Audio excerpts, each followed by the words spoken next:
जी जी। गुरुदेव, मेरे 3 क्वेश्चन हैं।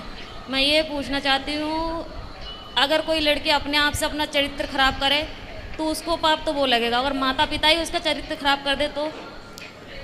माँ बाप अपनी बेटी का चरित्र खराब करें जी। तो माँ बाप कैसे खराब कर सकते हैं? हमारे साथ में ऐसा हुआ गुड्डू, कैसे?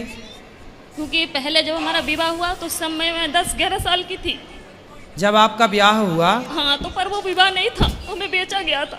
आपको किसने बेचा? माता ने हमारी। आपकी माँ ने बेच दिया। किसको बेचा?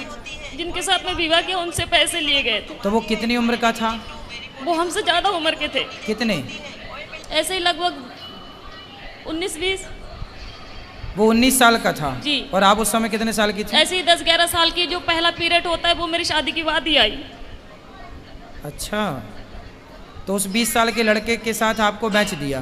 जी। फिर क्या हुआ? फिर क्या, फिर उस समय मुझे इतना ज्ञान नहीं था कि परिवार कैसे चलाए जाते हैं, घर गृहस्थी कैसे चलाई जाती है। ठीक है। फिर भी जैसे तैसे भी वो शराबी था।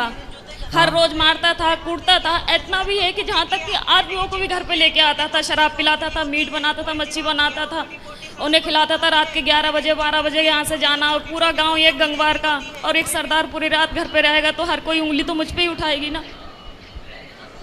फिर कितने साल चला ये सब कुछ? 9 साल। फिर वहाँ पे एक बेटा हुआ, एक बेटी भी हुई। आपकी बेटी उस समय हाँ। जब बेटा हुआ तब आपकी उम्र क्या थी? ऐसे लगभग 16-17 साल की थी। आप 16 साल की थी तब आपको बेटा हो गया? जी। ठीक है। फिर उसके बाद में वो मारने लगा, काटने लगा, शराब पी के कभी नाली में पड़ा रहता था, कभी गड्ढों में पड़ा रहता था, वहाँ से उठा उठा के लेके आओ। फिर जब वो ज़्यादा ही परेशान करने लगा तो मम्मी पापा ने वहाँ से घर ले आए। फिर मैंने उनसे ये कहा कि मम्मी ऐसा करो कि अभी मेरी दूसरी शादी मत करवाओ, हो सके वो आ जाए मुझे दोबारा लेने, या फिर मैं कहीं के काम करके खा लूँगी। तो बोला नहीं, तेरे साथ में बच्चा है, अगर बच्चा नहीं है, तेरे साथ में बच्चा नहीं होती तो कोई बात नहीं है, दुनिया तुझ पे ये कहेगी, अच्छी भी रहेगी तब भी दुनिया तुझ पे उंगली उठाएगी। फिर उन्होंने मुझे दूसरा जगह करवाया। दूसरी शादी कर दी? जी। वहाँ से भी पैसे लिए गए। फिर बच्चा हमारे साथ में थे। फिर वो बोल रहे थे कि अगर तू, पहले तो कहने लगे थे ये कि हाँ बच्चों को भी सही समझूंगा, फिर बाद में हमारे बच्चों को मारने लगे, कूटने लगे। उसे आप सही। कहाँ हैं? आप क्या है? अब मैं वहाँ से दूसरी जगह हूँ। अब उसको भी छोड़ दिया? जी। अब कहाँ हैं? अब मैं अपने आप से बैठी हूँ। तो अब ब्याह नहीं किया? नहीं, अपने आप से दूसरी जगह बैठी हूँ। दूसरी जगह बैठी हूँ मतलब? यानी कि तीसरी जगह बैठी हूँ मैं अपने आप से, किसी से भी। मतलब तीसरी जगह ब्याह कर लिया जी। आपने? तो तीसरा वाला कैसा है? वो ठीक है। वो बच्चों को अपना रहा है? जी। तो अब हमसे क्या पूछना चाहती हो? मैं ये पूछना चाहती हूँ, जो मेरे साथ में हुआ इसका पाप कौन भरेगा? इसका पापी कौन है? जी। और दूसरी बात ये है कि जब हमारे बाबा को जब समय पूरा होने लगा था तो वो अस्पताल में एडमिट थे, तो उन्होंने मुझसे ये कहा था कि संगीता, कोई भी तुझे तेरी माँ को रोटी नहीं देगी, तू ही देना। तो ठीक है, मैंने वो वचन दिया उन्हें कि ठीक, मैं ही मम्मी को संभालूंगी। अब वो घर में इतनी दुखी करने लगी है कि हद से ज्यादा मेरे पूजा पाठ से। कौन दुखी करने लगा? मम्मी। आपकी माँ? हाँ, मेरे पास में रहती है। पूजा पाठ कुछ भी करो, हमेशा तंग करते। माला जपने जाती हो तो अंदर जाके फोन लगा लेगी, बात करने लगेगी और कहती है तू पूजा पाठ कर रही है, तुझे क्या मिल रहा है, ऐसे भगवान को मैं लात मारूं। तो अभी आप तीसरे के साथ खुश हैं? जी। तो फिर अब तो खुश है ना? जी। तो अब क्या दिक्कत है? अब दिक्कत यह है, जो मेरा तीसरा वाला पति है वो बात बात पे मुझसे झूठ बोलता है। अच्छा, क्या झूठ बोलता है? यही, कोई भी बात हो मैं इनसे ये बोलती हूँ कि जो भी बात हो सच बोलो करो, पर ये है कि जो भी बात करते ऐसा है कि इनकी दूसरी पत्नी भी है। अच्छा। हाँ। तो तीसरा वाला जो पति है उसकी ऑलरेडी पहले पत्नी है? जी। आप उसकी दूसरी पत्नी हो? जी। अच्छा। तो आपने ऐसे से क्यों ब्याह कर लिया जिसकी ऑलरेडी थी? उन्होंने मुझे कुछ पताए नहीं थे पहले। मतलब तीसरे वाले ने भी आपको धोखे में रखा? पहले बताया नहीं थे कुछ भी। तो अब तो रखता है ना प्रेम से? हाँ, अब रखते हैं प्रेम से। अब आप ये पूछना चाहती हो कि ये पाप कौन किसके गले जाएगा ये पाप? जी जी, क्योंकि आपकी माँ। देखो, जब आप 11 साल की थी, 9 साल की, 11-12 की, जब आप 11-12 साल की थी तब आपकी माँ ने आपका जबरदस्ती ब्याह कर दिया। जी। तो आपको ऐसा क्यों लगता है कि उस माँ ने बेचा? हो सकता है उस माँ ने ब्याह ही कर दिया हो आपका? नहीं गुरुदेव, वो घर वाले बोलते थे कि तेरे माँ ने 5,000 रुपए लिए कि 10,000 रुपए लिए, यदि उन्होंने पैसे लिए कि हैं, तुझे डंगर की तरह हमने खरीद यदि के उन्होंने लेकर- बेचा है तो फिर माँ पापी है आपकी। यदि नहीं बेची, आपका विवाह किया है, तो माँ पापी नहीं है। और केवल गुरुदेव माँ मेरे- इस बात की पापी है कि आपको जबरदस्ती इतने बड़े लड़के से आपका ब्याह कर दिया। देखो, विवाह ऐसे नहीं होता, 1-2 साल का ही बड़ा छोटा चलता है, डबल नहीं चलता कि लड़की 10 साल की है और लड़का 20 साल का है, ये नहीं चलता।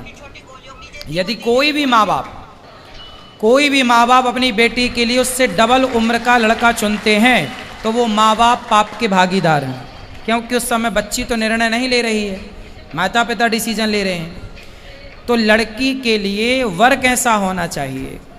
लड़की 10 साल, लड़की 20 साल की है तो लड़का 22 साल का हो, 25 साल का हो, बस ज़्यादा उम्र वाला ना हो, ये न्याय है। यदि लड़की 20 साल की और तुम लड़का 40 साल का ले आओ तो ये तो बेटी के साथ अन्याय हुआ, और वो अन्याय का भागीदार कौन है? उसके माता पिता, क्योंकि वो लेकर आए हैं। और केवल गुरुदेव मेरे साथ में ये हादसा नहीं हुई है, मेरे सभी बहनों के साथ में ऐसा किया गया।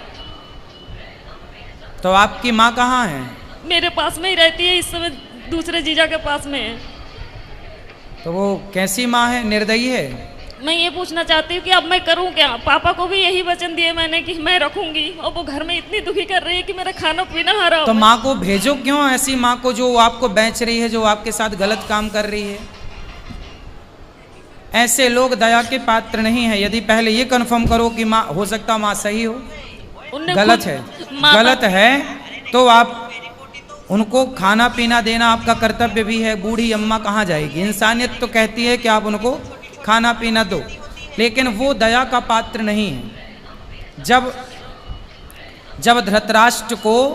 धृतराष्ट्र के 100 बेटे मारे गए, तब भीम भैया धृतराष्ट्र को रोटियां ऐसे कुत्तों की तरह देते, बुढ़े खा ला।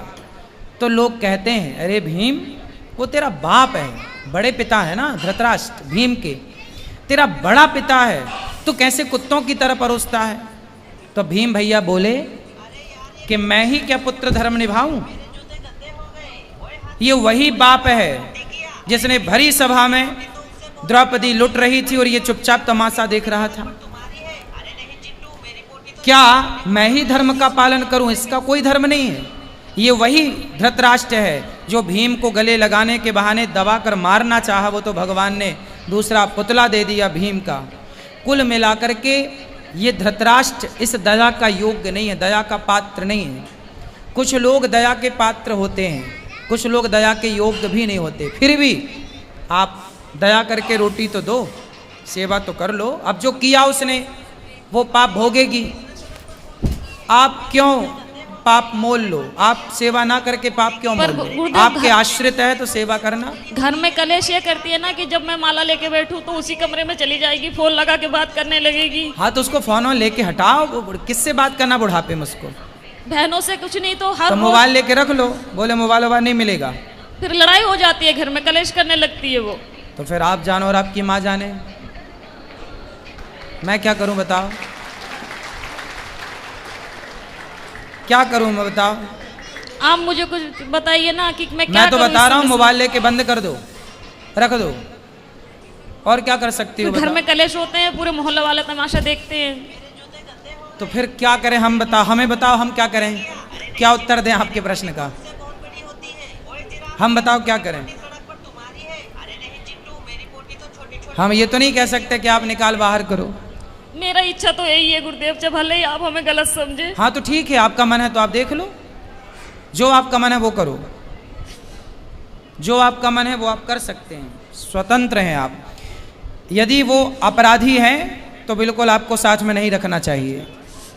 और दूसरी क्वेश्चन ये है गुरुदेव, अगर किसी जगह में मेरी इज्जत नहीं होती हो, कोई इंसान मैं वहाँ पे जा रही मुझे पानी को नहीं पूछता हो, क्या मुझे वहाँ पे जाना चाहिए? ना, वहाँ कदापि नहीं जाना चाहिए। आवत ही हर से नहीं नैनन नहीं सने, तुलसी तहाँ न जाइए कंचन बरसे मेघ। वहाँ कभी नहीं जाना चाहिए जहाँ आपके जाने से सामने वाले को प्रसन्नता ना हो। हाँ, तो वो जैसे मेरी सौतन है, जो हमारी सौतन है वो मेरे पास में आती है, हम बाहर रहते हैं यानी कि कमरे किराए पे लेके, तो वो जब आती है तो हम उसे चाय से लेके नाश्ता से लेके ऐसी कोई कमी नहीं छोड़ती हूँ कि उसे बुरा लगे। मम्मी चाहे सास हुए चाहे बच्चे हुए चाहे कोई भी हुए, पर वो लोग नहीं चाहते कि मैं उस घर में जाऊँ, और हमारे पति यही चाहते हैं कि मेरे साथ में तू चल, मैं क्या करूँ, दुविधा में फंसी हुई हूँ। पति हमारी यही चाहते हैं कि तुम जाया करो हमारे साथ। भाई जो आपकी सौतन है, पहले तो उसका ही अधिकार है ना आपके पति में। जी जी। आप तो बाद में आई हो जी। वो आपको क्यों स्वीकार करेगी? नहीं, उसने करवाई थी ये शादी। अच्छा, उसी ने करवाई थी? जी, उसकी मर्जी से हुई थी। क्यों करवाई उसने? अब ये तो मुझे नहीं पता, ये राज तो इन्हीं को पता होगा। तो वो आई है आपकी सौतन? नहीं, वो नहीं आई है। कौन आया है? पति आए हैं।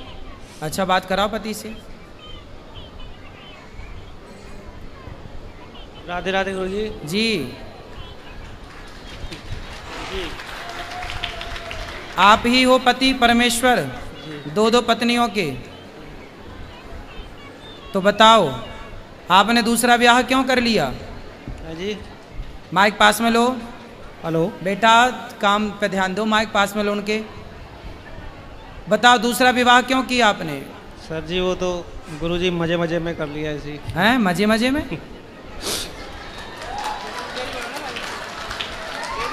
तो आपकी पत्नी ने आपको बोला था, पहली पत्नी ने, जी, कि ब्याह कर लो? बोला नहीं था, लेकिन हम एक दूसरे से प्यार करते थे, प्यार में हो गया सब लोग। आप किससे प्यार करते? इनसे? जी। तो जब आपकी पत्नी थी तो ऑलरेडी आपको अपनी पत्नी से प्यार नहीं हुआ? पत्नी से भी प्यार था, लेकिन इनसे प्यार हो गया तो फिर। तो पत्नी से प्यार था, पर प्यार आपकी ज़्यादा उमड़ रहा था, तो फिर और किसी से भी प्यार हो गया? कितनी उम्र, मतलब कितने साल पहले शादी की थी इनसे आपने? लगभग 10 साल पहले। 10 साल पहले। कितने बच्चे हैं आपके? मेरे 6 बच्चे हैं। 6 बच्चे हैं। तो अभी भी कुछ और प्यार व्यार करने का मूड है?